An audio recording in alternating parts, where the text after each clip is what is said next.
Merci à toutes et à tous d'être venus.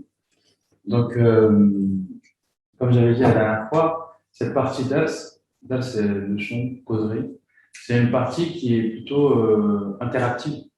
C'est une partie qui est plutôt réponse aux questions. Si vous avez des questions, et si j'ai des réponses. Et si je n'ai pas de réponse ou si on n'a pas de réponse, ben, ce n'est pas grave, ça sera l'occasion d'approfondir et d'étudier et de vous répondre plus tard. Donc voilà, c'est une partie un peu informative, un peu on règle des petits détails, des petites choses. Voilà, donc pour ceux qui ne connaissent pas l'association, on vient juste de commencer. Ceux qui ne connaissent pas l'association de la Mosquée Fatima, nous sommes une association culturelle qui vise à faire vivre l'islam, à montrer en tout cas qu'on peut vivre l'islam d'une certaine manière, voilà, différente, avec une compréhension un peu différente. Et donc, nous, les deux pieds sur lesquels on marche, si on veut, c'est un pied qui est à la fois dans l'approche soufie, l'approche mystique, on dira, symbolique, pourquoi pas, qui est plutôt représentée par Kaina, qui est présent. Et puis, le deuxième pied, c'est un pied plutôt basé sur la théologie rationnelle, notamment sur le mu'tazilisme, et que moi, et pas que moi, que je représente aussi. Et donc, c'est un peu les deux pieds sur lesquels on marche, et on essaye de montrer très concrètement. On ne veut pas faire des leçons, des grandes leçons aux autres, aux gens, comment ils prient, comment ils font, mais ce qu'on fait, c'est tout simplement de traduire concrètement notre perception des choses. Alors, comme on est mystique d'une part, théologie rationnelle d'autre part, il y a des points sur lesquels on se rejoint parfaitement, puis il y a des points sur lesquels on peut parfois ne pas être d'accord, mais le fait de ne pas être d'accord n'est pas une raison pour se rejeter l'un l'autre, et on peut quand même faire et travailler ensemble, et donc c'est ce qu'on veut un peu représenter dans cette association. Donc voilà, on a commencé en 2019, on a été, j'avais utilisé un terme vulgaire, enfin pas très vulgaire, mais je l'appelle, donc on dit ça au foot, hein, on parlait du tacle. On ne regarde pas comme ça, c'est et donc, on a été un peu fauchés, voilà, pour prendre un terme plus courant. On a été fauchés par la crise sanitaire qui nous a un peu, pas qu'à nous, hein, on a mis un stop un peu à tout le monde. Et donc, on essaye maintenant de reprendre. Et puis, moi, personnellement, je ne sais pas, Kaina, les autres aussi, je pense, vous suivez peut-être un peu les infos, ça a tendance à revenir, donc on se dit, qu'est-ce qui va se passer bientôt? Mais en tout cas, voilà, on a essayé de reprendre. Donc, la dernière fois, c'était notre reprise, c'était au mois de septembre, je ne sais plus, début octobre. Donc, on a repris début octobre, et donc on a dit, là, ce sera l'occasion pour la partie DAS. Voilà, la parole vous est offerte, et puis si vous avez des remarques, des questions, des propositions, c'est comme ça. Alors, je veux juste dire au passage que si je peux répondre là tout de suite, je vous répondrai. Si je ne peux pas vous répondre et que quelqu'un d'autre peut répondre, pourquoi pas, pas de souci. Et si personne ne peut répondre, ça sera une occasion pour nous d'approfondir la question et de vous répondre plus tard. Donc voilà, la parole vous est offerte. Comme on dit, qui va lever la main? Pardon, des formations professionnelles. Parce qu'en fait, sur notre boîte mail Gmail de la Mosquée Fatima, on reçoit plein de gens qui nous disent oui, j'ai plein de questions. Alors, alors voilà, c'est le moment. La timidité. Il faut être cohérent. Il faut poser des questions. Vous posez les questions. Après, c'est pas grave, on peut faire ça plus tard, si vous voulez. C'est vrai que c'est toujours la première question qui est un peu délicate, les gens ne posent pas trop. Oui, puis il faut être inspiré aussi, peut-être par la thématique du jour, par le prêche, etc. Des questions, on en a plein. Enfin, moi, personnellement, j'ai une centaine de questions. On peut commencer par une. On va commencer par Bonjour, je m'appelle Jamila. Bonjour. Parce que moi, en fait, si j'ai commencé à lire le Coran il y a 2 mois, bon, j'en suis loin de le terminer, parce qu'à chaque fois, je fais des recherches sur les ouvrages, je regarde la traduction en arabe. Je vais voir aussi Et j'étais étonnée un peu de voir que les gens, souvent, ils confondent la tradition à ce qu'il y a réellement noté dans le Coran. Et c'est pour ça aussi que je me suis mis à lire le Coran plus sérieusement. Et des questions, j'en avais plein. J'en avais sur la place de la femme, j'en avais sur le paradis. Parce que dans le Coran, il y a des sourates qui disent que le paradis, ben, il y aura des hommes, ils seront avec des femmes avec des grands yeux noirs et la peau blanche. Parfois, ils disent que dans le. Je sais plus, je crois que c'est la sourate. Enfin, parfois, il dit qu'au paradis, on sera accompagné des êtres qui nous sont chers. Donc, je me demandais s'il y avait plusieurs paradis. Parfois, ils disent qu'il y aura les musulmans et les musulmanes. Enfin, j'ai plein de questions sur des sourates où il y a plusieurs fois le même. Notamment cette question du paradis. Pourquoi parfois on dit que les musulmans, s'ils font bien, s'ils prient, s'ils font l'aumône, eh ben, ils iront au paradis et ils retrouveront des vierges aux grands yeux noirs et la peau blanche. Ça veut dire que nous, les musulmans, en tant que femmes, nous, quand on va au paradis, on va trouver quoi? Et c'est surtout que parfois, ils disent, il y a les sourates, je ne sais plus laquelle, excusez-moi. Hein, parce que je ne savais pas si je pouvais lire avec un carnet. Il y a les sourates qui disent qu'on sera, et ça m'a représenté, qu'on sera avec les gens qu'on aime, comme nos parents, nos frères et sœurs. Et voilà. Donc, oui, non, mais c'est des questions intéressantes. Je sens que ça t'inspire, Kaina. Je pourrais vous citer les sourates, excusez-moi, mais j'ai oublié. Non, mais parce que je vois parfaitement, alors vous faites allusion, donc c'est pas un souci. Mais... En fait, non, oui, ce qui m'inspire, c'est que juste, je me dis, chaque question est un gros morceau. En fait. Oui. Ça, c'est sur la première, par exemple, quand vous avez parlé, vous avez évoqué la tradition éthique. Il faudrait une année presque. Il faudrait faire un séminaire d'une année pour étudier cette thématique-là. Et, encore une année. Et encore une année, enfin, c'est vraiment des études qu'on fait durant une vie. Quoi. Moi, j'ai appris, je fais des études en océanologie pour ça. Et c'est vraiment. Mais en une phrase, ce qu'on peut dire, c'est que ce qui est important, c'est vraiment justement redécouvrir l'histoire de cette tradition prophétique. Juste un petit élément en fait qui peut éclairer les choses, c'est que la tradition prophétique, les seuls aujourd'hui recueils, les premiers recueils, les livres qu'on trouve sur cette tradition prophétique, ils datent du IIe siècle de l'Égypte. En fait, c'est très très rare qu'on puisse remonter vraiment à des traditions, des hadiths qui remontent à l'époque du prophète. Grosso modo, enfin, je ne vais pas rentrer dans les détails et les subtilités du sujet, mais juste pour dire qu'en fait, dans la recherche en islamologie, en réalité, tout ce corpus-là, ou cette littérature-là qu'on appelle, nous, le hadith, ou la sunna, etc., en réalité, c'est encore plus une littérature qui a été posée 2 siècles après la mort du prophète, et clairement, ça pose beaucoup de questions sur l'authenticité, ça pose la question sur... est-ce que 2 siècles après la mort du prophète, est-ce qu'on peut vraiment lui rattacher des hadiths et dire et avoir la certitude que c'est vraiment lui qui les a écrits? Donc voilà, il y a toutes ces questions qui se posent. Donc, ne serait-ce que cette première question, c'est vraiment une énorme question. Et puis après, à l'intérieur du hadith, c'est encore un monde. Je ne sais pas si tu as des choses à rajouter. Je vais juste rajouter, ça propose du Hur al-Ain, c'est-à-dire que ces fameuses vierges, les houris, comme on dit. Oui, les houris. En fait, ce qui est intéressant, c'est que quand on regarde les commentateurs du Coran, le mot Hur al-Ain a été traduit, a été compris aussi comme étant des grappes de raisin. Donc en fait, là, on a dans les traditions, et puis on a dans l'enseignement qui a suivi, effectivement, l'idée de vierge, de femme parfaite, etc., cheveux noirs, etc. Ça existe, c'est vrai. Mais ça, c'est encore une fois, ça relève de la tradition, et là, de la tradition. Alors, il y en a qui sont rattachés au hadith, à certains hadiths, et puis il y a pas mal de choses aussi qui sont rattachées à ce qu'on va plutôt appeler de tradition exégétique, c'est-à-dire que au fur et à mesure des générations, il y a des gens qui ont lu le Coran et qui ont essayé d'interpréter, de faire des exégèses, et puis au fur et à mesure de ces compréhensions, ils se sont plus ou moins suivis les uns les autres, ça dépend de quelle école, de plusieurs choses. Mais quand on regarde cette tradition-là, sur l'interprétation du Hur, parce que le Hur qui a donné les Houris, c'est vraiment l'idée, enfin, on a l'impression que tout le monde est d'accord pour dire qu'il s'agit de femmes parfaites, etc.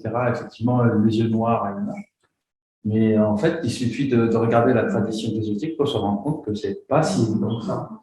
Après, encore une fois, il ne faut pas oublier que pendant des siècles, la religion a été comprise, analysée, comprise et interprétée par les hommes. Et donc, il fallait interpréter le texte pour faire plaisir aux hommes, avec ce qui parle aux hommes. Et je dis bien aux hommes avec XY, hein, tu vois, on parle des êtres humains en général. Et ben, ça se ressent. Ça se ressent quand on lit, quand on voit des interprétations, quand on voit ce qui peut être dit, le traitement des femmes sur beaucoup de questions, sur la question du mama, nous on entend beaucoup parler, Kaina a beaucoup parlé, et à juste titre.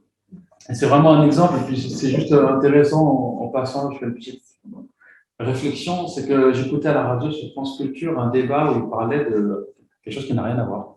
Il parlait de la série Germinal, je crois, et il disait que Zola, dans son livre, il avait parlé des femmes qui allaient à la mine et qui travaillaient dans la mine. Et une des critiques de la série Germinal, c'était de dire, mais non, mais c'est n'importe quoi, on veut faire de l'anachronisme en disant que les femmes, elles étaient même dans la mine. L'idée de dire que ce n'était pas vrai. Or, il se trouve que, historiquement, oui, il y avait des femmes qui allaient travailler à la mine. Et ça, c'est la réécriture historique dans nos représentations. Les femmes, c'est pour ces petites choses délicates qui ne peuvent pas avoir des métiers compliqués, qui ne peuvent pas souffrir, donc on les protège, etc. Et c'est la même logique. Là, on est en train de parler des critiques qui sont faites à la série Germinal, qu'on n'est pas du tout en train de parler de religion, et dans la religion, et puis on s'aperçoit, le point commun, c'est quoi? Le point commun, c'est que c'est la matrice conceptuelle, ceux qui ont pensé, que ce soit l'histoire des femmes, que ce soit, enfin, penser l'histoire des femmes, non penser plutôt l'histoire des femmes, ou le mettre derrière une sorte de schématisation comme ça, globalisante, en fait, c'est le même réflexe, c'est la même chose. Donc, on retrouve exactement la même chose. Et donc, voilà, aujourd'hui, ce qu'il faut. Ce qui est bien, c'est qu'on retrouve quand même des traces dans l'histoire de gens qui ont interprété les textes et qui ont dit attention, Ouri, arrêtez de dire que c'est des femmes, je ne vois pas en quoi c'est des femmes. Ouri, il y a même une référence à un poème anté-islamique, d'avant l'islam. On parle de Khol al-Ain, et le Khol al-Ain, c'est une grappe spécifique de raisin très noir. Donc, en fait, de là, il y en a qui. Ah, donc raisin très noir, donc ça doit sûrement faire référence soit aux yeux, soit aux cheveux, soit. Enfin, il y a une construction. Après, moi, je vais vous dire un truc. Ah, par contre, mon approche à moi personnelle, sur la question du paradis, par exemple, ou même de l'enfer, ce sont des sujets qui, pour moi, appartiennent au Reib. Le Reib, c'est le monde de l'absence, du mystère, en fait. Du mystère. Oui, du mystère. C'est vrai que c'est le meilleur terme. Le meilleur terme, c'est le mystère, en effet.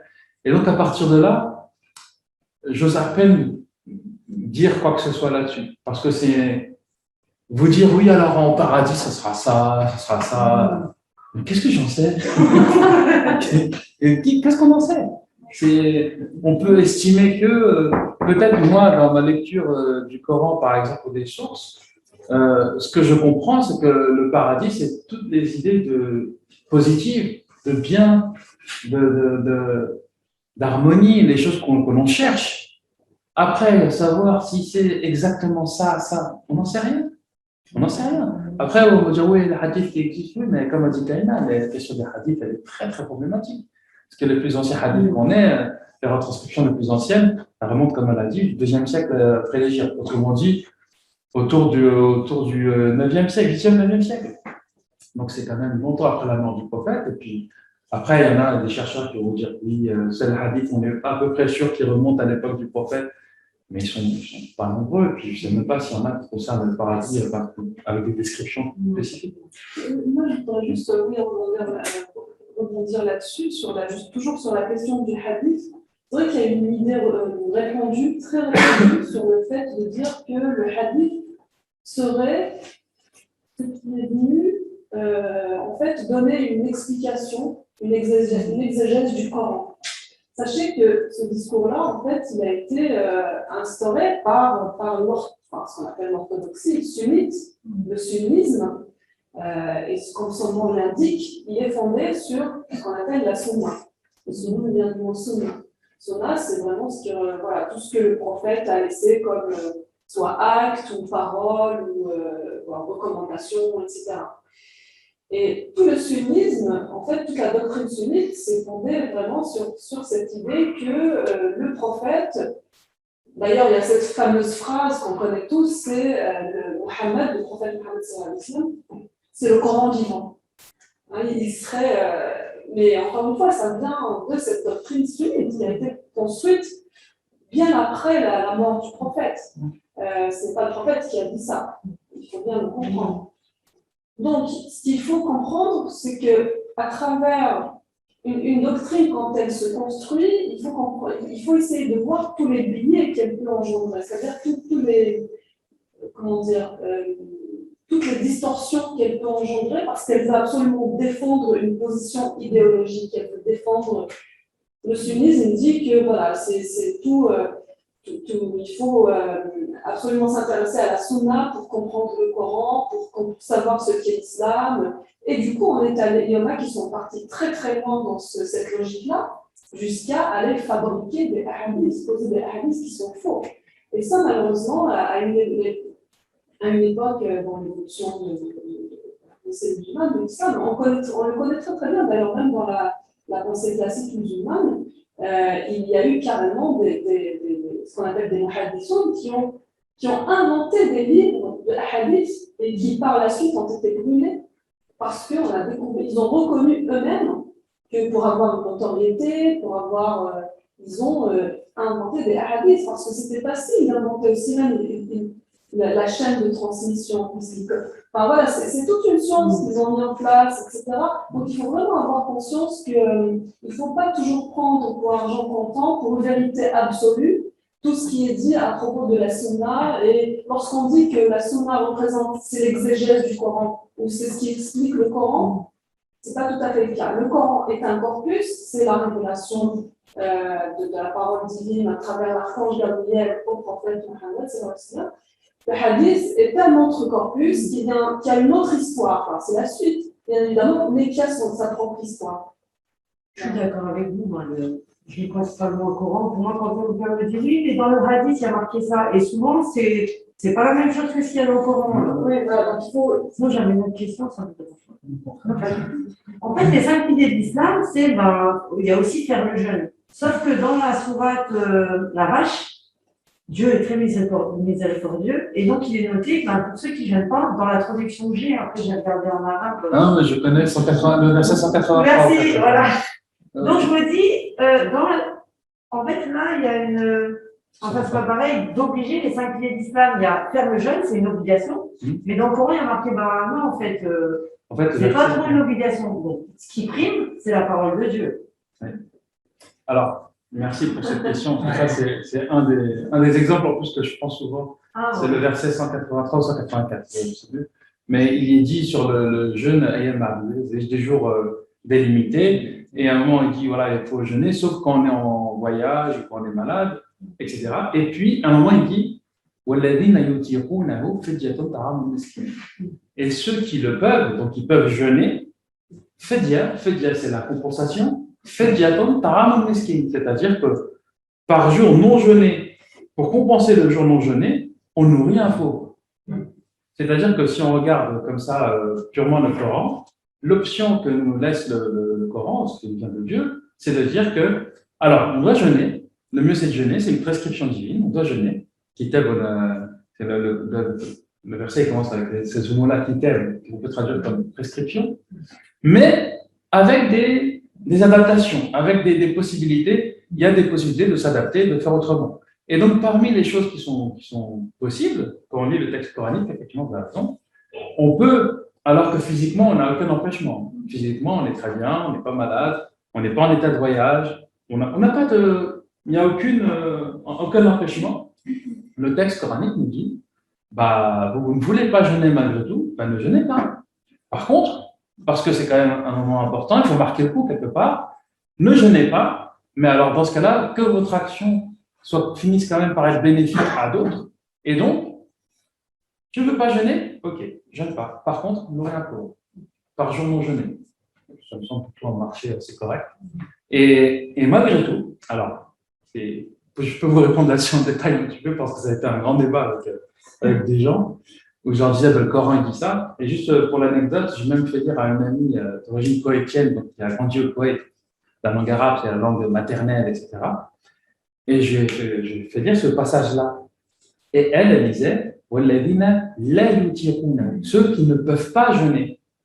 Et là, je lui dis, non, relis, mais lis, c'est comme on apprend à lire lettre à lettre. Et en relisant tout doucement, elle a vu qu'il n'y avait pas le lait, ceux qui ne peuvent pas. Et donc, elle était choquée. Elle a commencé à regarder le Coran que j'avais avec l'édition, sachant que c'est un Coran ramené par mes parents d'Arabie Saoudite. On ne peut pas dire que c'est pas un Coran de Moutazili, hein, c'est un Coran, de toute façon c'est le même. Et donc, elle était vraiment choquée parce que on a grandi avec cette fameuse, on en revient à la notion de tradition, c'est-à-dire la tradition ici exégétique. Parce que, en fait, il s'avère que dans le fiqh classique, qu'est-ce qui s'est passé? Pourquoi est-ce que personne ne nous dit ça? Dans les 4 écoles, parce que il y a le fameux concept d'abroger, abroger. Alors, il se trouve que dans ce verset, qui est assez long, ce petit passage, imaginez, c'est quelques mots, ce passage, on a dit qu'il a été abrogé. Donc, en fait, on le lit, si vous devez apprendre le Coran par cœur, vous lirez ce passage-là, vous l'apprendrez par cœur, vous apprendrez à bien réciter. Et attention, si vous vous trompez dans récitant ce passage-là, mais on vous dira, c'est Nasr al-Hukm.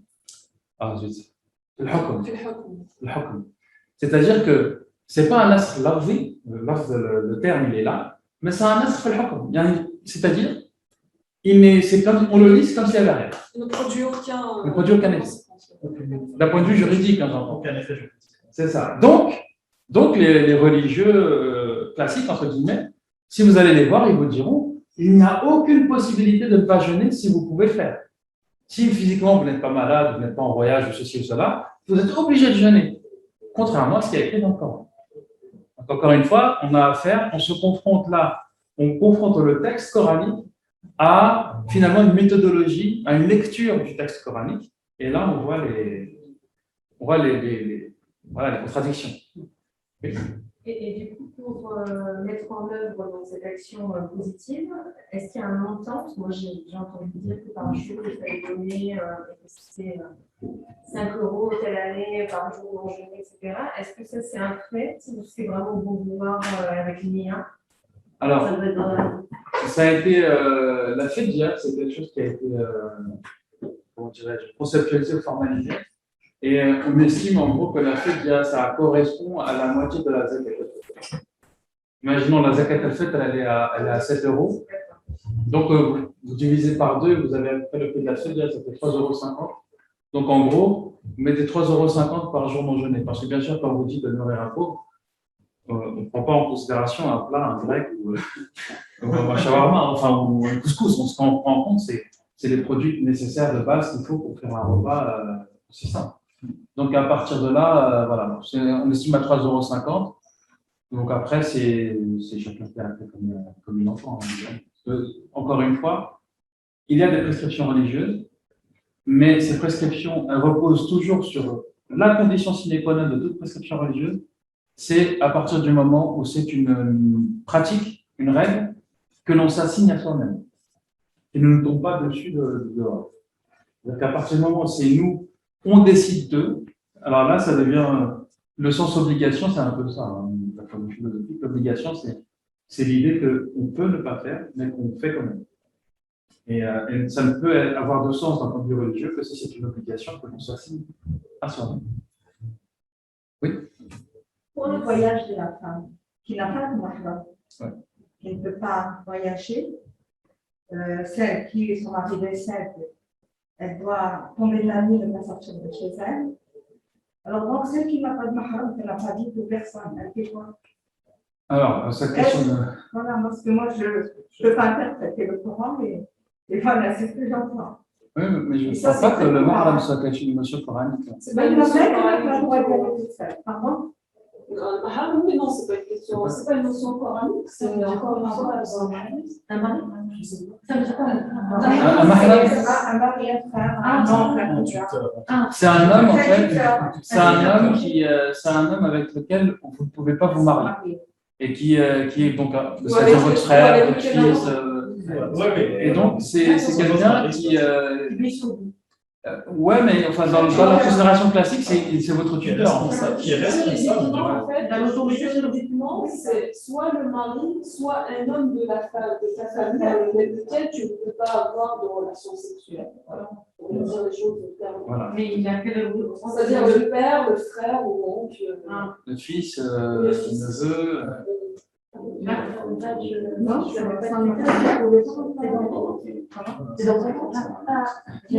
ne sais pas dans le ah, c'est pas le courant. C'est juste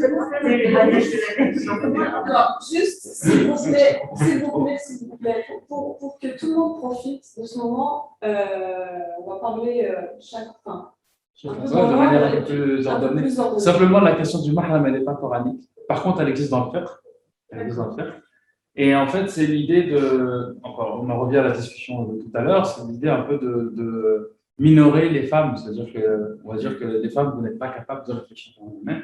Et donc, on va avoir besoin, vous avez besoin, pardon, d'un protecteur. Parce que vous ne pouvez pas vous protéger toute seule. Je suis ironique comme ça. Et par exemple, ce que je me dis, ça peut être mal compris. Mais par exemple, dans le fiqh, cette question de mahram, on la retrouve sur la question du tuteur lors du mariage. C'est la même logique, c'est-à-dire qu'une femme, pour se marier d'un point de vue religieux, elle a besoin d'un tuteur. Alors, il y a une seule école qui dit qu'elle n'en a pas besoin, c'est l'école hanafite, mais les autres disent qu'il faut un tuteur pour les femmes. Après, la contrainte qu'on a, nous, par exemple, aujourd'hui, moi, je vous dirais que cette question de mahram, elle est de côté. Hein. À partir du moment où vous êtes bien posé dans votre tête, vous êtes quelqu'un de rationnel, de logique, de cohérent et d'adulte. Non, mais j'imagine bien. Donc, allez-y, il n'y a pas de souci. Après, la seule contrainte qu'on peut avoir, c'est si vous voulez faire le hajj ou non. Voilà. Ça, parce que là, par contre, ça ne relève pas de nous, ça relève de. Oui. Mais récemment, ça a changé. En fait, la C'est République vrai, a changé les normes. Et donc, les femmes peuvent maintenant faire un hajj toute seule. Ah bon? Oui, ça a été voté oui, par le Conseil. J'avais entendu ça, mais j'ai passé dessus rapidement. À partir de la fin de l'âge. Ouais, ça part de 50 ans, je crois. Ouais. Ben oui, On perd facile quand même. il y a certaines prescriptions bizarres qui disent qu'à partir d'un certain âge, effectivement, il n'y a plus ce danger de rapport sexuel. Donc voilà, il se base quand même sur une partie du fait, l'infertilité, même de cette manière. L'Arabie Saoudite, parce que je suis allé, c'est par rapport à la fertilité. Oui, c'est ça. Il annonce que c'est la question de la ménopause, en fait. Oui, voilà. C'est encore pire que ça, c'est pas juste une question de fertilité, c'est qu'ils considèrent qu'à partir de 50 ans, une femme n'est pas plus désirable. Non, c'est vraiment ça. C'est ça. C'est pour ça qu'on autorise parfois certains et autorise un homme à, je veux dire, à serrer la main ou autre à une femme qui a un certain âge de cette On va juste prendre une dernière parce question avant qu'on de estime faire qu'elle n'est plus désirable. Donc, C'est ça. D'abord Adam et après à toi Hassan. Oui. Non, je voulais juste préciser que plus un des 5 piliers de l'islam est en contradiction à ce qu'il y a marqué dans le Coran, on peut penser que faire le rage, c'est pas. Vous voyez, ça fait une référence, non mais c'est intéressant parce on peut que. penser que c'est pas non plus une obligation, puisque. En fait, tout dans le texte coranique vous renvoie finalement à votre propre choix et votre propre responsabilité. Voilà, il y a des choses qu'on voudrait que vous fassiez en tant que croyant et croyante. Après, c'est entre vous et votre conscience, c'est-à-dire que vous, votre compréhension et comment vous allez vivre, c'est à vous de tracer votre chemin. Ça, c'est vraiment, encore une fois, on en revient à cette question-là de l'autonomie de la décision. Ça, c'est vraiment le plus important. Et même, parce que c'est vrai que quand on lit le Coran sur le Hajj, par exemple, la description du Hajj, dans je ne sais plus quelle sourate, il est dit il n'y a pas de mal à ce que vous fassiez le tawaf. Il n'y a pas de mal. Il n'est pas dit faites-le. Il n'y a pas de mal à ce que vous le faisiez. Et après, de là, on a appris, on a dit c'est la règle absolue, il faut faire ça. Excusez-moi, c'est quoi le tawaf? Tawaf, c'est la circonvolution autour de la Kaaba. Mais en fait, moi, j'ai mes souvenirs d'école justement coranique, c'est le seul des 5 piliers qui n'est pas obligatoire. Oui. C'est pas, Oui. c'est-à-dire qu'à partir du moment où nous avons les moyens économique notamment, et la santé, etc. pour, Mais en fait, si on regarde bien, avec la réalité quand même des empires, parce que bon, ça s'étendait quand même du Maghreb à une série, il fallait vraiment avoir les moyens. Donc ils ont dû s'adapter. Oui, donc oui, mais en fait, quand on regarde tous les piliers, il y en a qu'un qui est absolument obligatoire, et là, on peut dire effectivement qu'il faut absolument l'appliquer, sinon on n'est même pas musulman. C'est le premier. C'est Shahadatain. Shahadatain, c'est le seul qui relève du dogme, et les 4 autres sont adaptables. Les 4 autres, on doit les faire, mais il y a des possibilités d'adaptation. Vous ne pouvez pas prier normalement en vous prosternant, vous pouvez prier assis, vous pouvez même prier juste avec les yeux. Le jeûne, on en a parlé. Le hajj, on en a parlé. Le zakat, c'est pareil, zakat. On vous dit, zakat, le mot arabe, c'est pas aumône. Le mot arabe, c'est pas taxe, c'est purification. C'est-à-dire qu'on doit apprendre à se détacher de ses biens. On doit apprendre à se détacher de la possession, de la matérialité. Et donc, zakat, si vous n'avez pas d'argent, un sourire à la face de votre frère, c'est du zakat. Donc, on est vraiment dans. On a l'impression comme ça, on nous donne l'impression, je parle de musulmans, je parle de religieux musulmans, quand on entend parler des arcanes de l'islam, on a l'impression d'un truc qui vous tombe dessus comme ça sur le coin de la tête, et attention, il faut bien faire gaffe. Et en fait, quand on s'intéresse à la question, c'est pour ça qu'il y a énormément de souplesse, qu'il y a beaucoup de libéralité, il y a beaucoup de possibilités d'adaptation. Mais tout ça, en fait, on a l'impression que c'est mis de côté. Pourquoi ? Parce que si on vous dit que vous avez une possibilité d'adaptation, etc., comment on fait pour adapter ? C'est à vous, votre conscience, ce que vous avez, ce que vous n'avez pas. C'est à vous, en fait. Autrement dit, ça vous responsabilise et ça vous autonomise aussi. Et ça vous met dans une situation où vous pouvez décider. Et il y a des gens qui ne veulent pas ça, parce qu'ils veulent garder le contrôle. Ils veulent vous dire, le mot zakat, c'est ça, il faut faire ça, il faut faire... Pardon, j'allais faire la blague en disant, en repensant à des entraîneurs de sport, il faut faire 3 tours de piste, 50 pompes. C'est la même chose. On est dans le même ordre d'idée. Si je vous dis, en fait, à un moment donné, c'est aussi à vous de réfléchir en vous-même et de savoir, vous, ce que vous voulez faire. Parce que ce n'est pas moi qui vais vous dire, madame, maintenant vous allez faire ça, ça, ça. Non, c'est à vous. Voilà. Il y en a qui vous le disent et d'autres qui ne vous le disent pas. Et nous, dans notre conception de la religion, c'est qu'on fait tout, on devrait tout faire pour vous faire en sorte que vous puissiez être complètement autonome. D'un point de vue religieux, d'avoir les recours, les bases, que vous soyez complètement autonome et que vous soyez complètement responsable. Parce qu'encore une fois, cette question-là, on est tous d'accord pour dire que lors du jugement dernier, vous n'allez pas être jugé pour ce que moi j'ai fait. Et moi, je ne serai pas jugé pour ce que vous avez fait, ou dit, etc. Chacun sera en face de ses propres réalisations, ses propres contradictions. Après, nous sommes des êtres humains, nous sommes complexes, nous avons tous des contradictions. La question, c'est jusqu'à quel point on peut les accepter, jusqu'à quel point on peut estimer qu'elles sont acceptables, et on peut vivre avec, et à quel point on va dire, là, il faut faire quelque chose. Voilà. Alors, dernière question, Hassan. Alors, j'ai une question un peu dans la continuité de ce que tu as dit, et de la première question que tu as parlé. Il y a quelque chose qui m'interpelle quand j'entends les musulmans ou musulmanes s'exprimer, c'est un peu la dimension de la récompense. C'est-à-dire qu'il faut faire certaines choses pour obtenir ou viser une récompense ultérieure. Et j'avoue que ça m'interroge beaucoup, et j'ai même que ça me dérange un peu, parce que je me dis, mais pourquoi, en tant que musulman, on ne devrait pas agir parce qu'on attend une récompense, même si c'est une récompense divine, même s'il y a des passages dans le Coran qui évoquent cette récompense. Mais on devrait agir parce que c'est le chemin qui nous a été tracé par Dieu, parce que c'est la bonne chose à faire. Et du coup, voilà, ça m'interroge énormément. Alors, merci pour cette question, parce que ça peut me servir aussi un peu de transition par rapport à mon sujet trop d'aujourd'hui. J'ai traité de la haine. Vous allez me dire, mais c'est pas rapport. J'y arrive. En fait, ici, ce qui est très intéressant, et là, pour le coup, je vais évoquer une soufie très connue, Rabah al-Adawiya, qui disait, alors là, il y a la fameuse anecdote où elle se balade avec un seau d'eau et une torche. Il dit, mais qu'est-ce que tu fais? Elle dit, avec le seau d'eau, je vais éteindre l'enfer, et avec la torche, je vais brûler le paradis.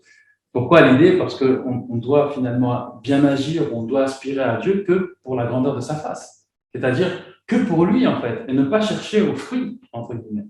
Ça, c'est une chose. Elle a une autre quelques vers où elle dit si je t'adore comment on appelle c'est pas celle-là, non, c'est un autre où il dit j'ai le terme. Par envie, vous savez, j'ai le mot qui me vient en anglais. Greed.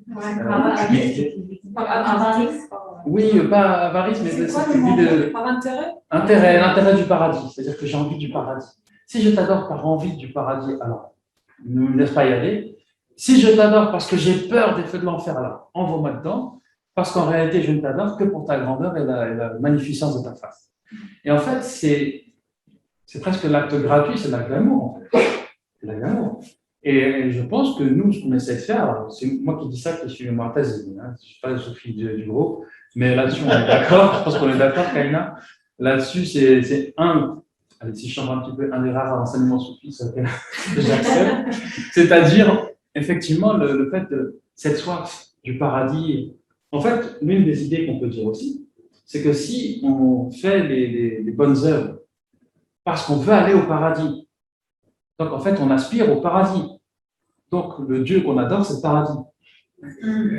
D'accord? Et si on évite de mal agir parce qu'on veut éviter l'enfer, alors ce qu'on a entre nos yeux, c'est l'enfer. C'est la peur de l'enfer. Et encore une fois, c'est plus Dieu. Et donc, en fait, se rapprocher de Dieu, c'est peut-être aussi oublier la question du paradis. Je pense.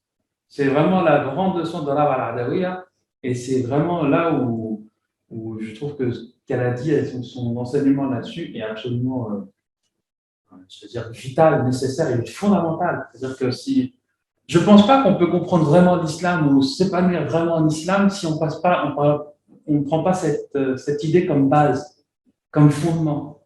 Et en fait, pourquoi je disais que c'est une transition par rapport à ma khutbah? Parce que je parlais de la haine, et alors, je spoil un petit peu, un peu de teasing, mais c'est vraiment l'idée que l'enseignement coranique, l'esprit des textes, enfin, vraiment l'exemple, la geste, je viens de la geste, c'est-à-dire le modèle de cette Muhammad, tout ça nous montre quoi? Nous mène à quoi? Nous mène à l'idée que pour être un musulman dans la lignée de cette philosophie islamique, c'est vraiment d'être dans l'apaisement, dans l'harmonie, la sérénité. Et pour être dans l'apaisement, l'harmonie, la sérénité, on ne peut pas être, comment dirais-je, quelqu'un qui va être dans l'obsession du paradis ou de l'enfer. L'obsession d'avoir la récompense suprême ou l'obsession d'éviter le feu. À un moment donné, on n'est pas dans cette, pardon, je vais me détester, mais dans cette ataraxie, c'est-à-dire cette absence de trouble. Et je pense qu'au final, l'islam nous renvoie fondamentalement à cette idée de voir, on est dans l'apaisement. Le mot islam, d'ailleurs, c'est ce que veut dire islam. Pas soumission, hein. Islam, c'est vraiment l'idée. Quand on dit que Jésus était musulman, quand on dit qu'Ibrahim était musulman, quand on dit que Moussa était musulman, on n'est pas en train de dire qu'il était musulman au sens sociologique qu'on entend du terme. C'est-à-dire le musulman, l'islam, c'est l'idée d'être remis à Dieu de manière harmonieuse et confiante. À un moment donné, si vous êtes remis à Dieu de manière harmonieuse et confiante, vous agissez de manière harmonieuse et confiante, ni dans la soif du paradis, l'obsession du paradis, ou dans l'obsession inverse, négative de l'enfer. Vous faites ce que vous avez à faire et vous êtes de manière complètement apaisée. Peut-être que je me trompe, et Dieu, il sait mon intention. Dieu, il sait ce que je fais. Il sait pourquoi je le fais. Et si je me trompe et que je m'en rends compte, et si je suis sincère, j'essaierai de réparer mon erreur. Et si je ne me trompe pas, je me rends compte. Alors, juste, je pense qu'on a pris du coup une demi-heure, pour le dérouler, entre guillemets, la khutbah. La khutbah, j'ai une introduction qui est en arabe, une formule, vous savez, classique, l'introduction en arabe. On a mis en ligne la première khutbah, je crois. Je sais pas si tu l'as mis encore. Pardon. Il y a la khutbah qui existe, et donc là, dans la version numérique, sur le site, je mets aussi les traductions de cette introduction. Donc, ne vous inquiétez pas si vous ne comprenez pas ce que je suis en train de dire au début. Ce sont des introductions liturgiques, voilà, en arabe. Je ne vais pas forcément traduire parce que sinon ce sera long, pas très, voilà. Et donc, c'est les introductions, la conclusion aussi. La conclusion, c'est un Dora, c'est une suite d'invocations il est bien de dire Amin à la fin de chaque invocation. Et puis, entre les deux, il y a une pause, parce qu'en fait, on dit la khutbat al-Jumu'ah, c'est khutbatayn, c'est deux prêches. Il y a un premier prêche, vous avez certainement vu ça dans les mosquées. L'imam, à un moment, il s'assoit pendant 10 secondes, après il se relève, et donc c'est le début du deuxième prêche. Et cette pause de 10 secondes, c'est ce qui est un peu l'équivalent des deux premières rak'ah. Vous savez, quand on fait la prière du Jumu'ah, on fait 2 cycles de prière, 2 rak'ah. Alors que le Dhuhr, normalement, c'est 4. En fait, cette pause que fait l'imam, c'est l'équivalent des deux premières rak'ah. Et c'est pour ça qu'après, on n'en fait que 2 quand on est en collectif. Donc, voilà, plus de remarques, de questions. إن الحمد لله نحمده ونستعينه ونستهديه ونستغفره ونعوذ بالله من شرور أنفسنا ومن سيئات أعمالنا من يهده الله فلا مضل له ومن يضلل فلا هادي له وأشهد أن لا إله إلا الله وحده لا شريك له ولا نظير له ولا مثال له وأشهد أن محمدا عبده ورسوله وصفته من خلقه وأمينه على وحيه ونجيبه عن عباده صلى الله تعالى عليه وعلى آله الطاهرين الطيبين وصحابته المباركين وأتباعهم بإحسان إلى يوم الدين وسلم تسليما كثيرا. عباد الله، أوصيكم ونفسي الخاطئة بتقوى الله العظيم بدون طاعته كما أحذركم وأحذر نفسي من عصيانه ومن مخالفة أمره. العزم قائل: من عمل صالحا فلنفسه ومن أساء فعليها وما ربك بظلام للعبيد. Alors, chaque frère, chaque sœur, encore une fois. Et à toutes. Et donc, comme je disais tout à l'heure dans le ders, la thématique d'aujourd'hui que je vais traiter, c'est la question de la haine. Alors, pourquoi c'est la question de la haine? La semaine dernière, j'ai été invité à une conférence en Suisse où la question, c'était un cercle de débat qui s'intitulait Discutons-nous, et la question, c'était la haine. Et la question qui m'a été spécifiquement posée à moi en tant que théologien et imam, ça a été: que faire de la radicalisation en islam? Ne vous inquiétez pas, je ne vais pas vous refaire la même chose. Parler de la radicalisation en tant que fait social au sens où on l'entend aujourd'hui. Mais quand j'ai commencé à réfléchir à la question, je me suis posé la première problématique qui m'est apparue, c'est le mot radicalisation. Parce que selon le Littré, par exemple, dictionnaire, selon le Littré, se dit radical ce qui a rapport au principe, à l'essence et à la racine d'une chose. Selon le Larousse, ce terme s'emploie pour qualifier ce qui appartient à la nature profonde et à l'essence d'un être ou d'une chose. Vous voyez un peu l'idée. C'est-à-dire que quand on parle de radicalisation en islam, c'est quelque chose d'ambigu, parce qu'on vous dit, il s'est radicalisé, telle personne s'est radicalisée, et quand on dit elle s'est radicalisée, on dit qu'elle est finalement, on emploie l'idée, qu'il serait revenu à l'essence même de l'islam. Et à quel point c'est problématique, parce que quand on parle de radicaliser, on n'est pas en train de parler de gens qui tiennent à faire la prière ou ce genre de choses. On est en train de parler de gens qui sont potentiellement problématiques d'un point de vue social, tant dans leurs propos, dans leur vocabulaire, que sinon par l'action qui peut être une action de violence.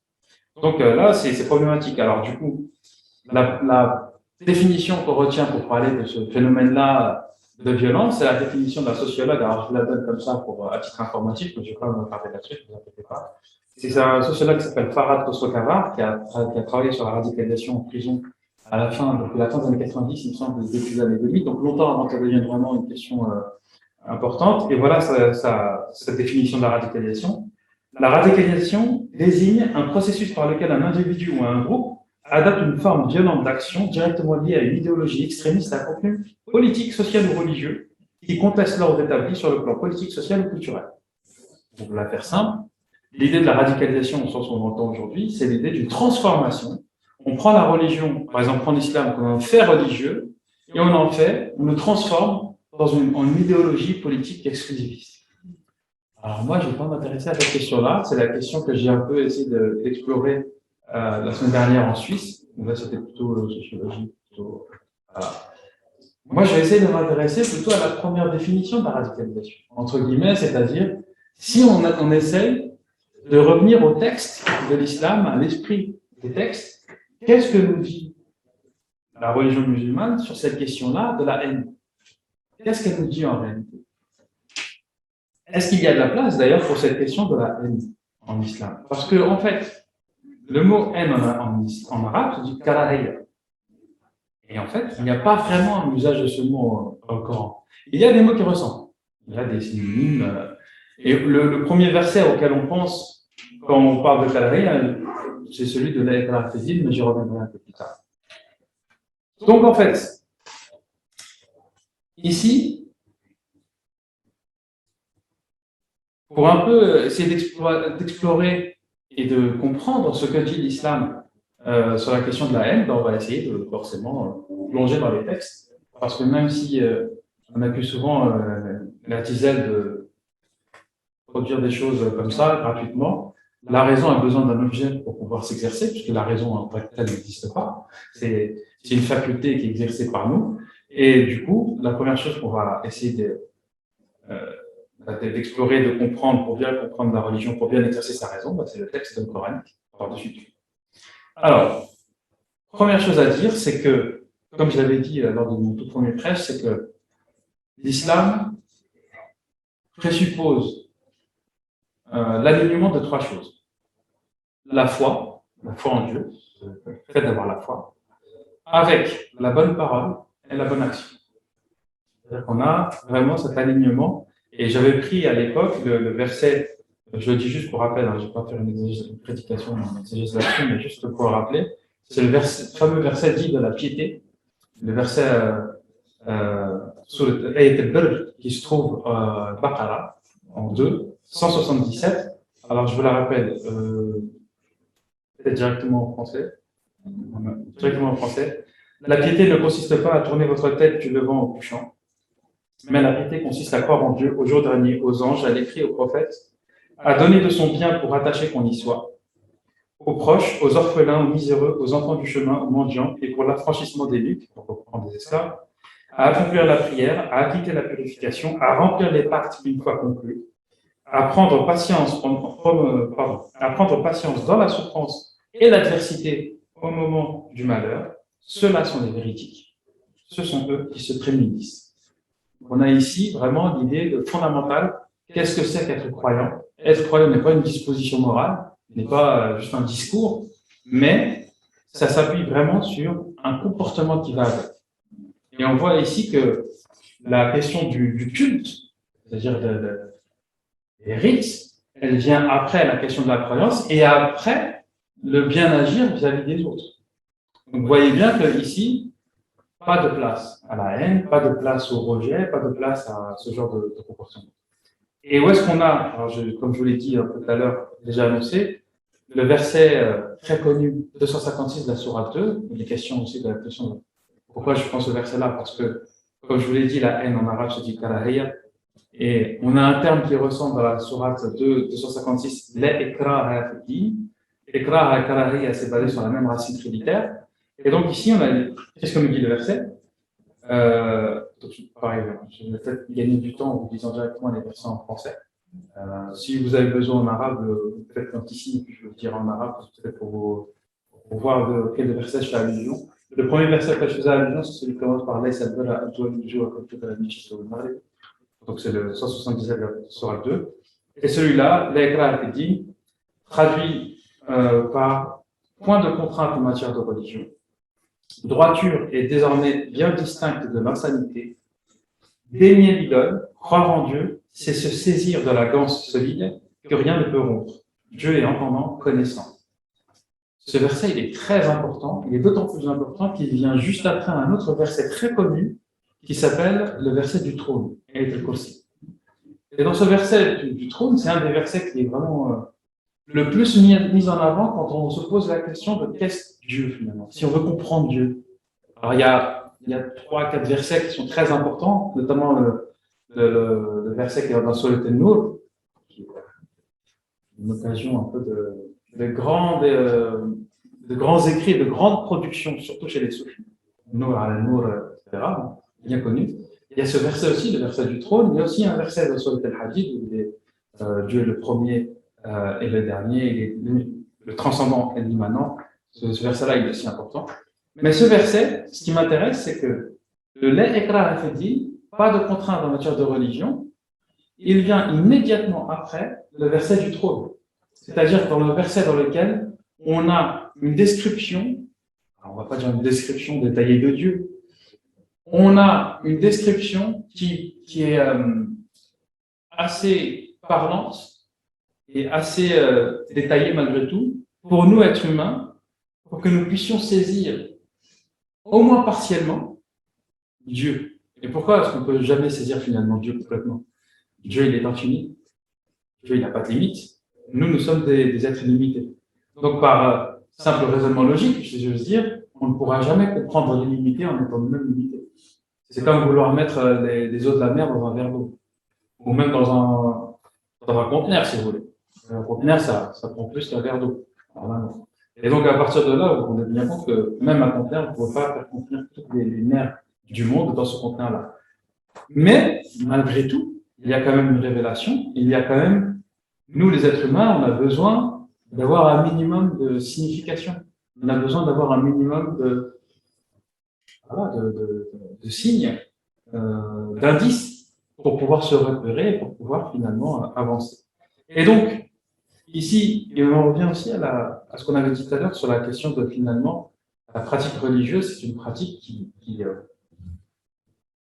vous appelle, en ce sens qu'elle vous dit, c'est à toi de réfléchir à comment tu vas pratiquer, comment tu vas faire, ce que tu peux, ce que tu peux pas, etc., etc.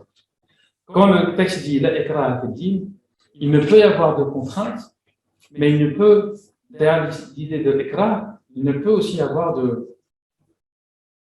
d'avoir recours à quelque chose qui relèverait presque de la révolution.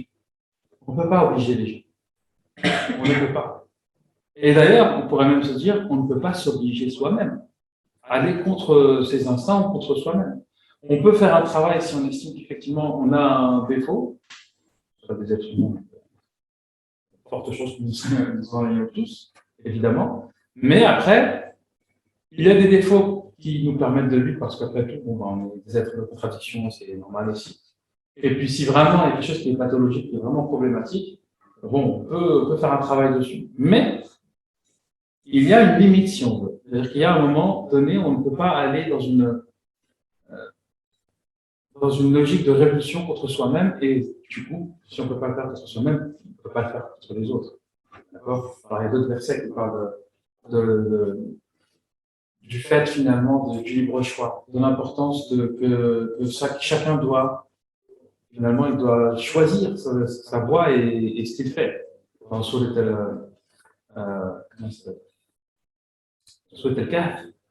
caverne, il y a l'homme Menyachia, par exemple, celui qui veut croire qu'il croit, celui qui veut se détourner ou dénier, qu'il le fasse. C'est vraiment cette idée, finalement, qu'on retrouve dans tout le texte coranique, contrairement, on revient à ce qu'on disait tout à l'heure, contrairement à ce qu'une certaine tradition exégétique a pu effectivement produire, où on a vraiment l'impression qu'on est dans une obligation absolue de faire comme on nous dit de faire, et qu'on n'a aucun espace, aucun jeu, entre guillemets. Jeu, c'est-à-dire JEU, un espace un peu où on peut faire ou pas faire, mais du coup, on nie aussi le jeu JE, c'est-à-dire on nie la subjectivité de l'individu.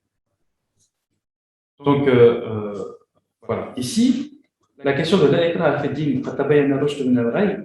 il n'y a pas de contrainte, donc c'est l'affirmation de la liberté, mais c'est aussi alors, je fais contrairement à ce que j'ai dit, je sais que j'avais parlé en français, mais là j'ai dit en arabe. Donc, point de contrainte en religion, en matière de religion, ça renvoie à la question de la liberté, comme on l'a dit. Droiture est désormais bien distincte de l'insanité. Ici, c'est vrai que l'insanité est un terme, les traductions que j'ai, ce sont des traductions qui viennent de Jacques Berck, essai de traduction, que vous ayez la référence. Je m'appuie beaucoup sur lui parce que c'est la traduction qui me paraît la plus pertinente, même si après il y a toujours, et ça vous n'avez pas le choix, c'est une traduction, donc même si parfois il y a toujours des moments où on est plutôt tenté de traduire autrement. D'accord, bon. Là, le terme d'insanité peut être un peu fort, mais après tout, pourquoi pas. C'est-à-dire qu'il y a la question de la liberté qui est affirmée dans l'Aïkra al-Fitin, et ensuite, on appelle à la capacité, au rushd, c'est-à-dire au discernement, à la capacité de réfléchir, à la capacité d'analyser et de faire la distinction entre le bien et le mal, par exemple. Distinguer, la raison peut aussi servir à fonder l'acte moral. D'accord? Et ici, on a l'affirmation de la liberté, l'affirmation du rôle de la pensée, de la raison. Dénier l'idole, croire en Dieu, c'est se saisir de la cause solide. C'est-à-dire qu'une fois qu'on a dénié, en fait, par l'idole, Parot a donné l'occasion, alors surtout en ce moment, en ces temps de radicalisation, dont je parlais au sens post-travaillien du terme, ça a donné lieu à beaucoup de productions de Parot. Mais ici, Jacques Berck, et j'aime bien parce que je trouve que cette traduction elle est plutôt inspirée, il a dit « dénier l'idole ». Et donc, ici, l'idole, ça fait vraiment référence aux superstitions, aux choses qui relèvent de... C'est un peu ce qu'on disait tout à l'heure, quand la question posée sur la prier, être pieux, se vouloir pieux, parce qu'on doit absolument aller au paradis, parce qu'on est en soif du paradis, on n'en peut plus, on va aller au paradis. Ou alors, par crainte absolue, presque maniaque de l'enfer. Est-ce qu'on n'est pas ici, on n'a pas quelque chose à voir, quelque chose qui a à voir avec l'idole finalement? Est-ce qu'on n'est pas dans un rapport superstitieux pratiquement Est-ce que c'est ça la foi? Je n'ai pas l'impression de ça. Il faut dénier l'idole. Il faut dénier parce que Dieu est une source d'apaisement, est une source de sérénité. Et donc à partir de là, quand on lit ce verset, dénier l'idole, croire en Dieu, c'est se saisir de la ganse solide. Et la ganse, c'est je vais dire l'oreille. Pardon? C'est pas la corde. En arabe, c'est quoi? C'est l'anse, en fait. Vous savez, quand un mug, l'oreille, quoi, je sais pas comment dire, pardon, Le portant, lance. Ouais, lance. Et donc, une fois qu'on est dans ce rapport, on est vraiment, on croit en Dieu et on dénie cette idole, on dénie ces superstitions et qu'on est dans un rapport à Dieu, ben on est solidement arrimé, j'ai envie de dire, on est solidement ancré, et du coup, à partir de là, rien ne peut rompre cet apaisement, cette sérénité. Et donc, Dieu est entendant et connaissant, Dieu il entend ce à quoi on aspire, ce qu'on demande, et il connaît. Il sait nos vérités, il sait nos complexités, il sait nos petits travers, nos petites contradictions, mais ces petits travers, ces contradictions ne doivent pas être prises forcément comme des sources de crainte ou voilà, je vais aller en enfer, j'ai envie de glisser. Comme si, vous savez, il y a cette idée-là un peu, hein, finalement, dans la pratique religieuse parfois, on a l'impression que Dieu est une sorte un monsieur avec un gourdin qui est derrière la porte et qui attend qu'on glisse pour bim, nous taper dessus. Non, ça c'est avoir un rapport au tarot, c'est pas un rapport à Dieu. Ça c'est un rapport c'est avoir une foi superstitieuse. Il faut éviter ça. Et je pense que, comme je disais tout à l'heure, le mot islam, c'est vraiment l'idée, au final, de se remettre à Dieu, mais de manière pacifiée, pacificatrice, être en paix avec soi-même. Et si on est en paix avec soi-même, c'est là où on est en paix avec les autres. Pour illustrer ce propos, je vais m'appuyer sur quelqu'un qui n'est pas du tout un imam, qui s'appelle Friedrich Nietzsche, qui disait en temps de paix, le belliqueux s'agresse lui-même. C'est-à-dire que si vous êtes dans un rapport de violence ou un rapport belliqueux, vous ne serez jamais en paix, même vis-à-vis de vous-même. Et là, je fais un peu d'exégèse de Nietzsche. Mais pourquoi pas? Pourquoi pas? D'accord? Donc cette idée-là, elle est là. Et l'islam, c'est vraiment cette idée d'être dans un rapport de remise confiante envers Dieu, et on est vraiment dans cette paix absolue. Alors juste pour finir cette première fois, je pense à un monsieur qui est assez connu dans le milieu musulman, qui est enseignant, qui est imam, théologien, qui est au Conseil européen de la fatwa. Et un jour, on lui pose la question, on dit, mais le Conseil européen de la fatwa, donc c'est pas quelqu'un, pour dire, libéral, mais d'accord, c'est plutôt quelqu'un proche des frères musulmans, etc. Mais il n'empêche, il lui a dit, islam, ça veut dire soumission? Il a dit oui, tout à fait. Il a dit, ça veut dire soumission, mais en fait, ça veut dire... Il a fait une explication qui a duré 25 minutes, 30 minutes. À la fin, il a dit, pour résumer, l'islam, c'est être en paix avec soi-même pour être en paix avec les autres. Moi, la question que j'avais envie de lui poser, c'était, oui, mais alors la soumission, elle est où là? Il n'y a pas de soumission. En fait. C'est vraiment cette idée fondamentale dans l'islam, c'est d'être se remettre de manière confiante en Dieu et être en pacifié. Et donc, si on est pacifié, est-ce qu'il y a une place pour la haine? Spoiler, non. Il n'y a pas de place à la haine dans l'islam, il n'y a pas de place à cette attitude.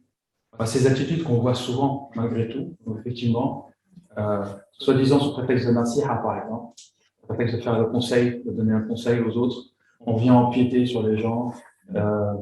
Le cas de, j'ai des femmes qui m'ont raconté comment des copines leur mettent le voile sur la tête sans qu'elles aient rien demandé, et on leur dit « Oh là là, Mashallah, tu es trop belle comme ça ». C'est quoi l'idée? Il y a envie de mettre le voile, mettez-le. Si c'est un choix libre, volontaire, etc., allez-y. Si vous ne voulez pas le mettre, ne le faites pas. Mais c'est quoi cette, soi-disant, sous prétexte de nasiha? Et donc ça, c'est un côté négatif. أقول قولي هذا واستغفر الله لي ولكم فاستغفروه إنه غفور رحيم.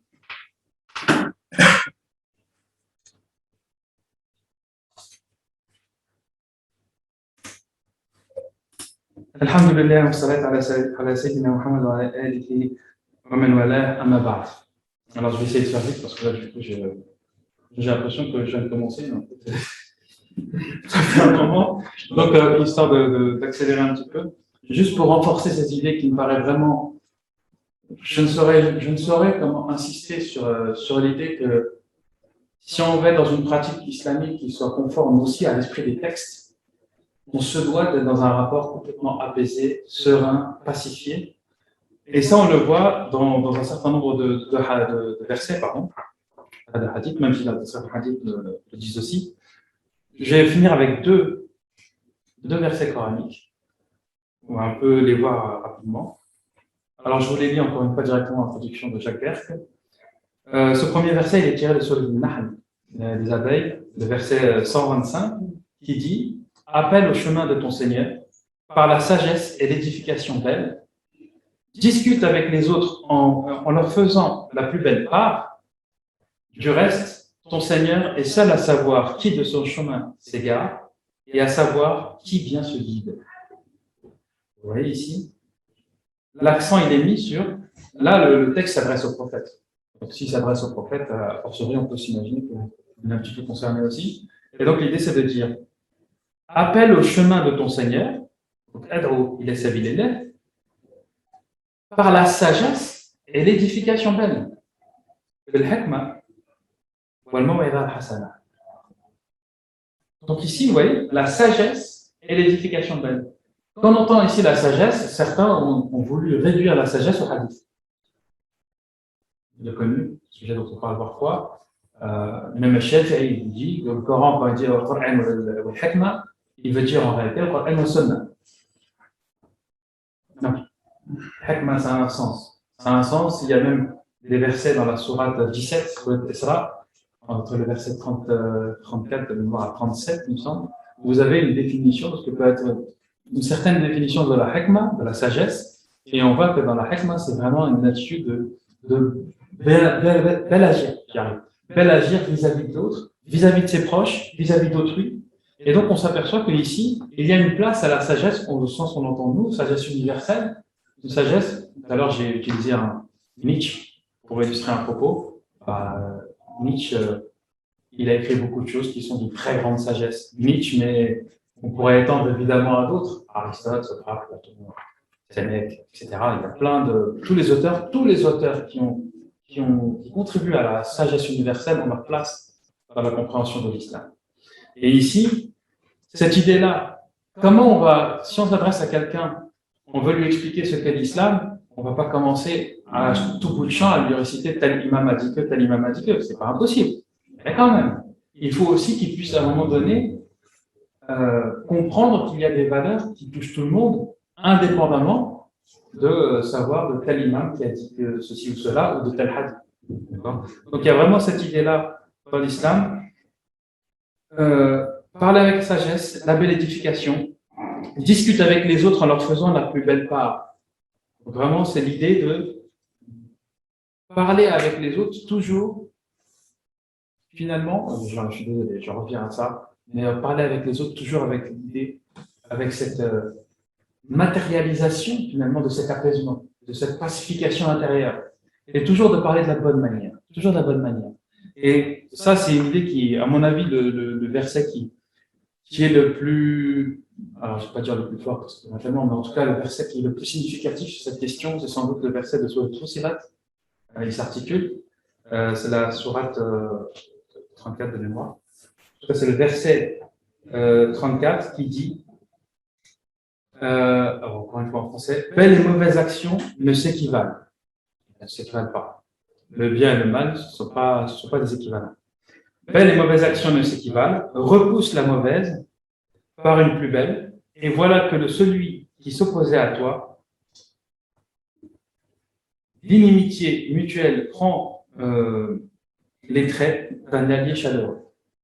C'est-à-dire, en arabe, لا تستوي الحسنة ولا السيئة ادفع بالتي هي أحسن فإذا الذي بينك وبينه عداوة كأنه ولي حميم. C'est-à-dire que, après le verset il continue en disant il n'y a que les chanceux qui arrivent à ce stade. Compliqué, mais ce n'est pas impossible. Donc ici, vous avez vraiment cette idée de base fondamentale, c'est que arriver vraiment à un degré où, quand on nous fait quelque chose de mal, on y répond positivement. Et juste pour illustrer ça, parce que j'ai trouvé, il faut le dire, quand il y a quelque chose bien qui se passe aussi chez les musulmans, c'était en Angleterre, c'était il y a 2 ans, 3 ans, il y avait des manifestations islamophobes devant une mosquée, avec des gens avec des pancartes, oui, halte à l'islamisation, etc. Et les musulmans locaux, d'origine pakistanaise essentiellement, il me semble, ils sont sortis avec des plateaux, du thé, des gâteaux, et puis ils ont été voir les gens et ils les ont invités à rentrer. J'ai dit, gardez vos pancartes et tout, il n'y a pas de souci, ne changez rien, ne mettez pas le voile pour les femmes, il n'y a pas de souci, venez rentrer dans les mosquées. Et puis, imaginez, vous êtes là, ouais, les musulmans, rien. Et puis les gens ils sortent, et puis vous attendez à ce qu'ils sortent avec le bâton et puis ils crachent dessus, et puis en fait ils sont sortis avec du thé, des gâteaux. Et les gens ils sont rentrés, et puis après, il y en a qui ne sont pas devenus musulmans, ils ne sont pas tombés dans ce truc-là. Mais l'idée de... Non, mais ça c'est quand des histoires comme ça se finit comme ça devient plus compliqué, quoi. Parce qu'au contraire, il y a plus d'intérêt finalement, parce que les gens ils restent comme ils sont. Mais du coup, et c'est ça qui me paraît le plus juste et le plus fort, c'est que les gens ne sont pas forcément convertis, c'est pas le but, mais ensuite ils ont abandonné leurs idées. Pourquoi? Parce que les musulmans sont sortis d'une représentation qu'ils avaient pour devenir des êtres concrets, des gens ils étaient capables de donner des prénoms d'individus et de savoir que ce monsieur ou cette dame, lui il était, je sais pas, boulanger et telle elle était caissière ou je sais pas ce qu'elle était, et puis du coup ça devenait très concret. Et ça, c'est lié aussi à la connaissance. C'est comment, en fait, le fait de connaître nous appelle. Et c'est pour ça aussi, finalement, que dans l'islam, il y a cet appel à la raison, à la liberté, à la connaissance, à la sagesse. Et c'est comme ça qu'on s'appelle dans cette relation avec Dieu. C'est-à-dire qu'il faut vraiment avoir recours à toutes ces choses-là pour vivre l'islam de manière à mon avis, la plus riche, la plus épanouissante. Et juste parce que je m'en voudrais de ne pas citer un hadith quand même, il y a quand même des hadiths qui sont pas mal aussi. Et il y a un hadith chez Bukhari. Encore une fois, la règle pour les hadiths, c'est si ça contredit le Coran, on se fiche de savoir qui a transmis le hadith. La chaîne de transmission, le maître, soi-disant, la syntaxe, tout ça. Voilà. On sait ce que ça vaut. Par contre, ce qui vaut, c'est comme disent nos amis soufis, quand on dit que sahih al-ma'na, c'est-à-dire qu'il est juste ou authentique dans la signification. D'accord? Et c'est dans ce sens-là que j'utilise ce hadith qu'on trouve chez Bukhari, qui dit en fait donc un homme un jour a demandé au prophète Awsini, donne-moi un conseil. Et le prophète lui dit La tarbat, ne te mets pas en colère. Il dit quoi d'autre? Il lui dit La tarbat. Il dit quoi d'autre? La tarbat. C'est-à-dire, donne-moi un conseil pour ma vie, pour savoir comment finalement vivre en islam, comment être bon musulman. Et le prophète lui dit une première fois, ne te mets pas en colère. Et un autre, il dit, ne te mets pas en colère. Et un autre, c'est le mot que j'ai oublié, Fumma, la tarba. Et puis, ne te mets pas en colère. Donc c'est vraiment cette idée-là, pas de place à la haine, pas de place à la colère, pas de place au rejet, place à la pacification, à la connaissance, à la sagesse, le mieux possible. Il ne s'agit pas de passer pour tout musulman doit aller faire une thèse en doctorat, une thèse en philosophie pour pouvoir être un bon musulman, c'est pas la question, mais simplement ces valeurs-là qui sont finalement des valeurs universelles qui parlent à tous. Et c'est là finalement où on trouve l'apaisement et la meilleure manière d'être musulman. Allahu a'lam. Dieu seul sait le mieux. Pour finir, quelques doigts de l'Assemblée. اللهم اجعل جمعنا هذا جمعا مرحوما وتفرقنا من بعده تفرقا معصوما ولا تجعل فينا ولا معنا شقيا ولا محروما ولا مطرودا. اللهم لا تدع لنا ذنبا الا غفرته ولا هما الا فرجته ولا دينا الا قضيته ولا مريضا الا شفيته ولا مبتلى الا عافيته ولا مظلوما الا نصرته ولا ميتا الا رحمته. اللهم اغفر لنا ولوالدينا وللمسلمين والمسلمات وللمؤمنين والمؤمنات الاحياء منهم والاموات انك سميع قريب مجيب الدعوات. اللهم انفعنا بما علمتنا وعلمنا ما ينفعنا وزدنا علما. ربنا اتنا في الدنيا حسنه وفي الاخره حسنه وقنا عذاب النار. واخر دعوانا ان الحمد لله رب العالمين. سبحان ربك رب العزه عما يصفون والسلام على المرسلين والحمد لله رب العالمين. عباد الله ان الله يامر بالعدل والاحسان وايتاء ذي القربى وينهى عن الفحشاء والمنكر والبغي يعظكم لعلكم تذكرون. أقم الصلاة.